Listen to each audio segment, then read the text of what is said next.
hole just by pressing and opening it up like this. All right. I'm not really pinching too hard. I'm just trying to make it wider, but I don't want to lose my shape. So I'm going to go in and just make sure it's still kind of rounded out. And then from there, I'm going to look and see if I can fit this pinch pot onto here. All right, if it's not perfect, that's okay. This one's almost good. I might want to widen it just a little bit more. So that way when I join them together, it has enough to sit on and it's not going to be like all wonky. The reason why you want to make sure your walls are 1/4 inch thick before you score, slip, stick, smooth, and attach the two together is because once they're together, if they're too dense, what I've been having to do is recut them open again and have you guys pinch more. Because if they're really dense, that's not good. We don't want super dense, like our pumpkins, a lot of them became dense because of that. And that's a learning curve. That's normal. But we need to make sure that we are not too thin and it's fragile and not too thick. So now that they're about ready, okay, to combine, what I'm going to do is I'm going to take my metal serrated rib and I'm going to score all the areas that are going to touch the top of the second pinch pot. So I'm going to score the top and a little bit of the side. Do this carefully. I'm going to try to go quick since I'm demoing. Why do we score first? What's the purpose of scoring? It helps to keep it together when you flip it. Yeah, it's like creating,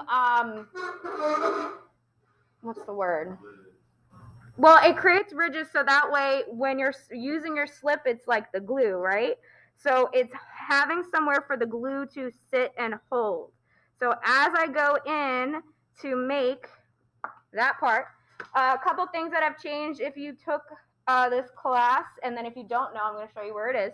So I have both of these scored, and slip is in now the large containers over there. Okay, not the mini ones. They're over there. I need to get rid of them, but use these. You can use the paintbrushes that are on top. Just make sure to put them back so we have them. You only need to slip really one side of your pinch pot to start. So I'm going to slip this part for now. I don't want to add too much moisture. So right when you guys attach these, do not use water. Why do you think you shouldn't use more water after attaching these, like for smoothing out on the outside? It don't. What? It doesn't work. What do you mean? You don't know? You don't know what you mean? No. All right, I'll tell you in a second. So I have my slip on one side, and then I'm going to stick this one on. And I might need to rotate it a little bit until it fits the way I want it to. And then I'm going to stick them together. So I'm going to make sure, I just like to do a little tap around.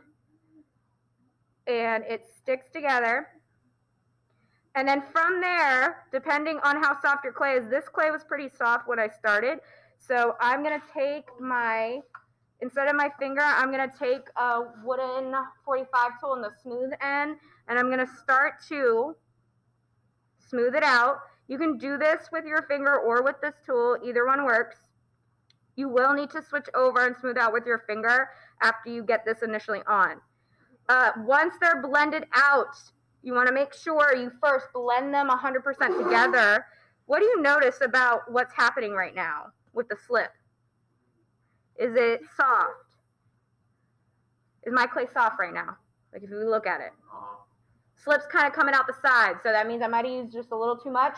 So if I keep adding moisture and water into this, and I go out, let's say I have a bump and I want to smooth it out with water, don't do that, because it's going to affect the drying rate of your clay. You do not want to keep adding water to fresh clay. All right, so remember that. Once this is done and I have it fully smoothed out, what do I do next? What's the next step? Oh, so should one overlap? Yeah. So one, when I made the pinch pot, one is a little bit more convex and open. The other one's just a regular kind of pinch pot. You have it sit on top a little. Oh. A slight overlap. What do you do next? Is this strong enough the way it is?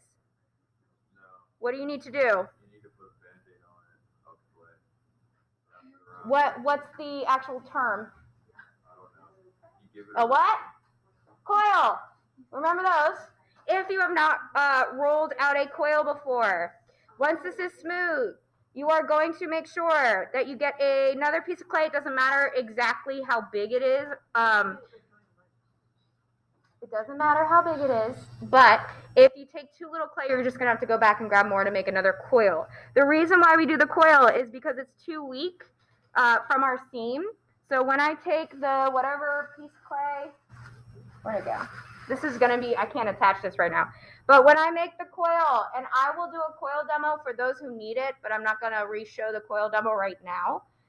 So if you did not take ceramics, once I let you guys go again in a second, I'll show you how to roll out the coils, or if you need a refresher. Otherwise, you would take your serrated rib, you're going to score the outside all the way around at the seam, and your coil, when you stick it on, don't add more slip if you're doing this all in one day.